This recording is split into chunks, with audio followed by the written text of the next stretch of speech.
Στην Ελλάδα αυτή τη στιγμή έχουμε 27% ανεργία. Bon, à ce moment, en Grèce, le taux du chômage se lève à 27%.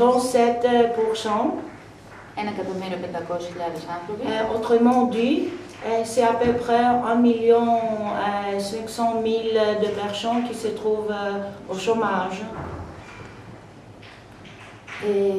Το 50% του πληθυσμού είναι στα όρια της φτώχειας. La moitié de la population vit en ce moment sous le seuil de la pauvreté. 380 € par mois. Oui. Το 52% του πληθυσμού στηρίζεται στη σύνταξη κάποιου μέλους της οικογένειάς του. Bon, il y a une grande partie de la population survit grâce à la retraite des grands-parents, etc. Και περίπου 700.000 άνθρωποι τον προηγούμενο χειμώνα δεν μπόρεσαν να θερμάνουν τα σπίτια τους. Presque 700.000 personnes l'hiver dernier vivaient sans chauffage central dans la maison. Όσον αφορά στην υγεία,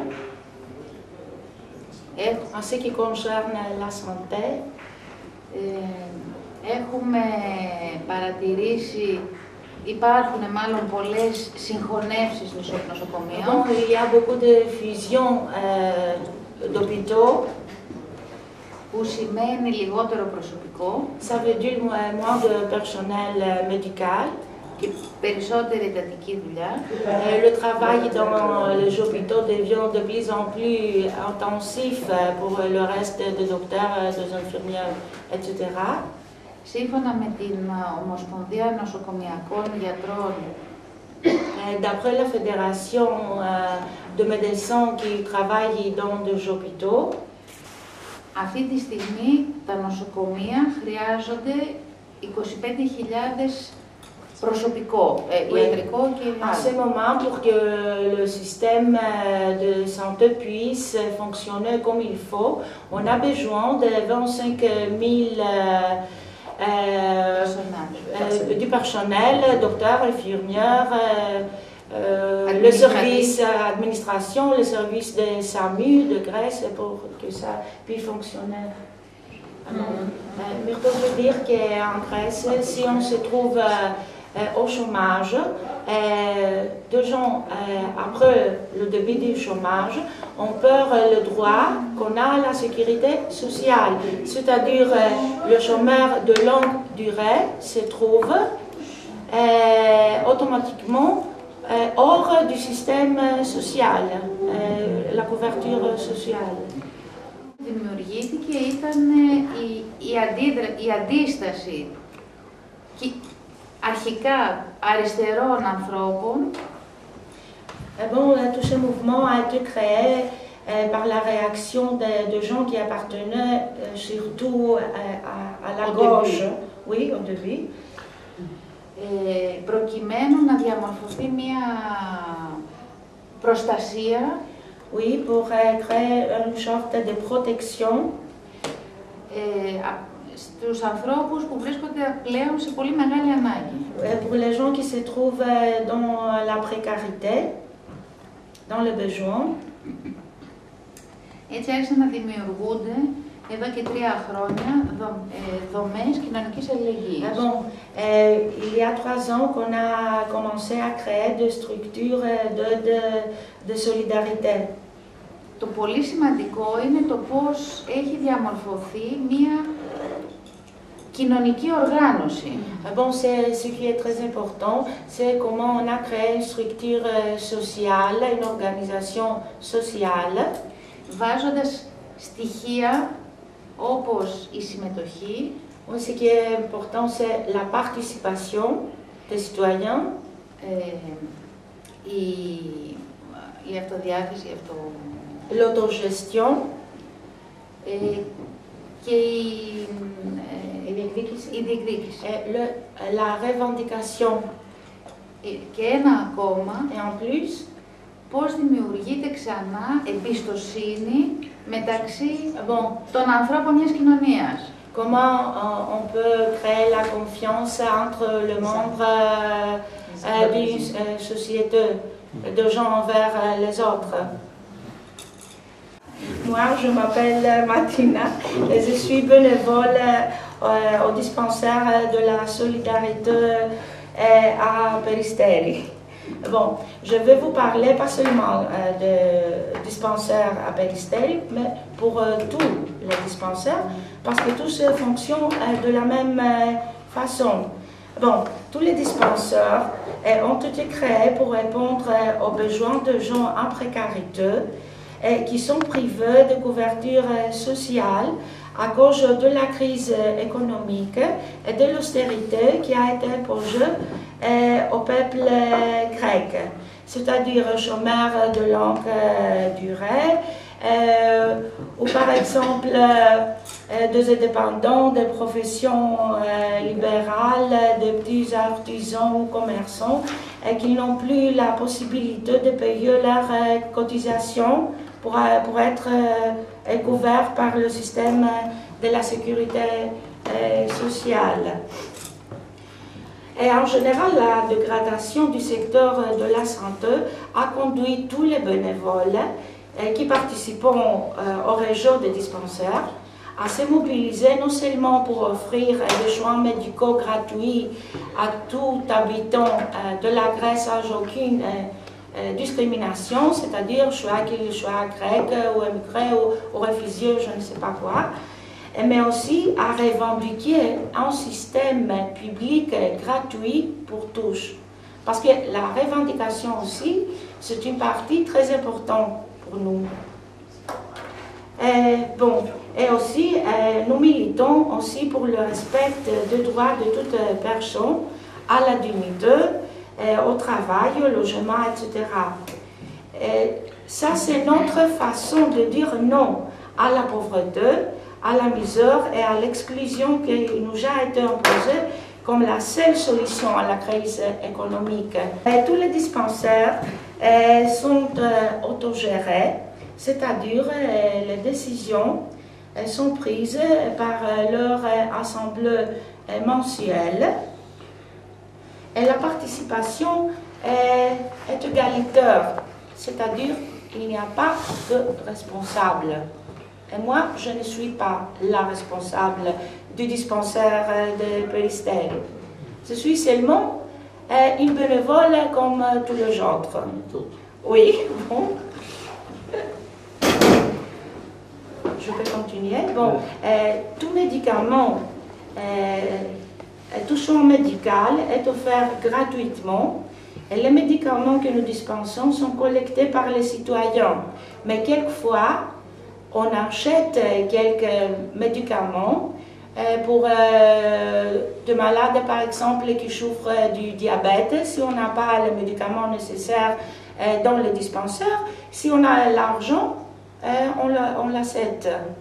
Bon. C'est-à-dire le fonctionnement du dispensaire s'assure grâce aux dons citoyens. En plus, nous ne faisons pas la charité. Notre participation au dispensaire nous a aidé de sortir d'abord nous-mêmes de l'isolement et mieux comprendre que personne ne peut être seul dans la crise.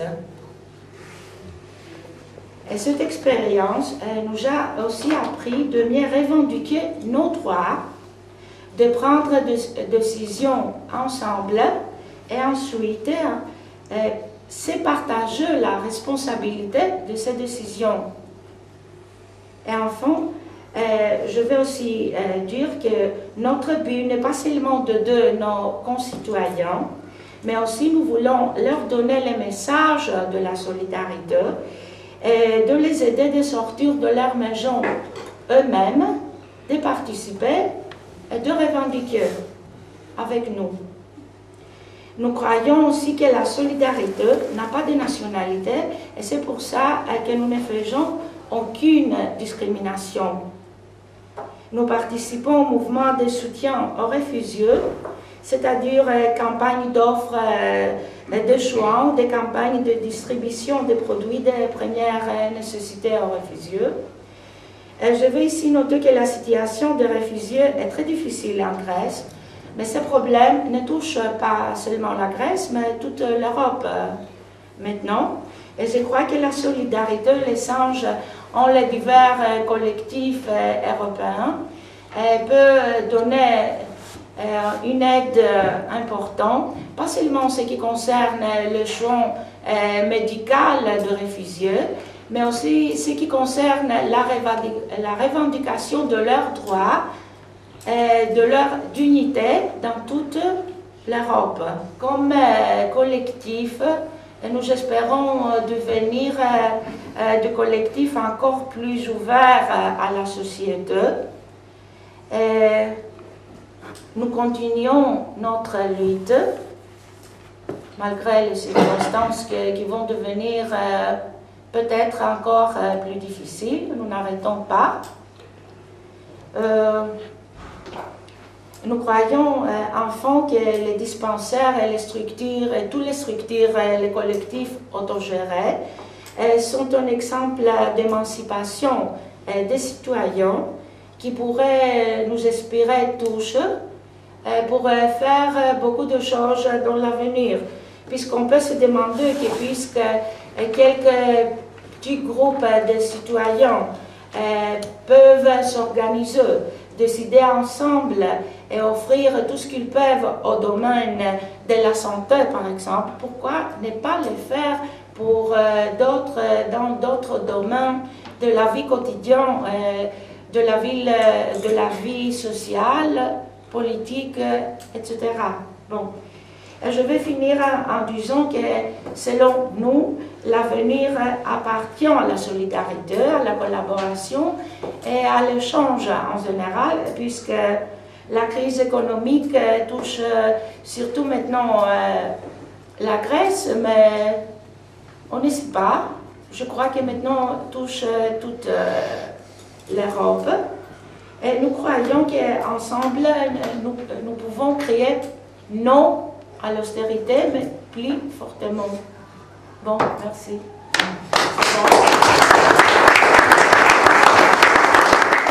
Parce que je sais que les retraites vont diminuer fortement, très très basses, et on demande aux familles de se retrouver sur une seule retraite pour vivre, ce qui est impossible. Et l'Europe ne fait pas grand-chose non plus pour venir en aide, on sait bien. Alors, si je peux donner un complément, à l'occasion du deuxième mémorandum, la Banque Centrale Européenne a renégocié secrètement la valeur des obligations grecques. Donc elles ont été, il y a eu une décote importante, il y a un rapport qui suit avec les retraites. Il y a une décote de 53% qui a été faite, les banques qui étaient créancières étaient informées, mais celles qui n'étaient pas informées, c'était un certain nombre de caisses de retraite qui possédaient des obligations de l'État grec et qui ont perdu énormément d'argent. Ça veut dire que des gens qui avaient, y compris à l'époque, un revenu stable avec la retraite, se sont retrouvés sans revenu du tout. Ça, c'est la première chose. Et à la fin du deuxième mémorandum, l'État grec, sur injonction des Men in Black de la Troïka, prélevait de l'argent dans les caisses de retraite. Ça a été vrai pour le syndicat des journalistes, mais pour toute une série d'organismes de retraite autonomes, mais en lien avec l'État, l'État a pompé de l'argent dans les caisses. Ce qui fait qu'il y a des retraités qui avaient 500-600 euros par mois, du jour au lendemain, n'avaient plus rien. Il y a eu Alors c'est stable, c'est plus stable que pour les salaires, hein, parce que malheureusement pour les salaires, l'entreprise voudrait payer, mais la banque ne délivre pas l'argent, donc pas de salaire de verser, alors que 2 jours avant, la personne était persuadée d'avoir son salaire. Ça, c'est des éléments déstabilisants pour la population.